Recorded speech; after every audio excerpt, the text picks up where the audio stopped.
ಇವತ್ತಿನ ರೆಸಿಪಿ ದಿಢೀರ್ ಚಿಕನ್ ಹೇಗೆ ಮಾಡೋದು ನೋಡೋಣ. ಕ್ವಿಕ್ಕಾಗಿ ಒಂದು ಚಿಕನ್ ಗ್ರೇವಿಯನ್ನು ನಾನು ತೋರಿಸ್ತಾ ಇದ್ದೀನಿ.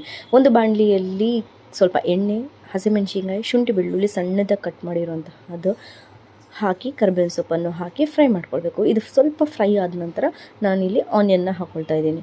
ಆನಿಯನ್ ಹಾಕಿ ಫ್ರೈ ಮಾಡ್ಕೊಳ್ಳೋಣ. ಅದು ಫ್ರೈ ಆಗ್ತಾ ಇರಬೇಕಾದ್ರೆ ಚಿಟಿಕೆ ಅರಿಶಿನ ಹಾಕ್ಕೊಳ್ಬೇಕು. ಹಾಕ್ಕೊಂಡು ಸ್ವಲ್ಪ ಕಸೂರಿ ಮೆಥಿ ಹಾಕ್ಕೊಳ್ಬೇಕು. ಆನಂತರ ಇಲ್ಲಿ ನಾನು ಚಿಕನ್ ಮಸಾಲವನ್ನು ಯೂಸ್ ಮಾಡ್ತಾಯಿದ್ದೀನಿ.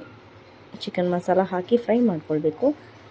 ಇಲ್ಲಿ ನಾನು ರೆಡ್ ಚಿಲ್ಲಿ ಪೌಡರ್ನ ಯೂಸ್ ಮಾಡ್ತಾಯಿದ್ದೀನಿ. ಹಾಕ್ಕೊಂಡು ಎಲ್ಲವನ್ನು ಫ್ರೈ ಮಾಡಿ ತೊಳೆದಿರುವಂತಹ ಚಿಕನ್ನ ಹಾಕ್ಕೊಳ್ತಾ ಇದ್ದೀನಿ. ಇದೆಲ್ಲ ಚಿಕನ್ ಸ್ವಲ್ಪ ಮಸಾಲೆ ಹಿಡಿಯೋ ಹಾಗೆ ನಾವು ನಿಧಾನಕ್ಕೆ ಎಲ್ಲವನ್ನು ಮಿಕ್ಸ್ ಮಾಡಬೇಕು.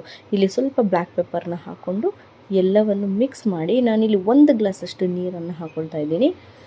ಸೊ ಇದನ್ನೆಲ್ಲ ಚೆನ್ನಾಗಿ ಬೇಯಕ್ಕೆ ಬಿಡಬೇಕು.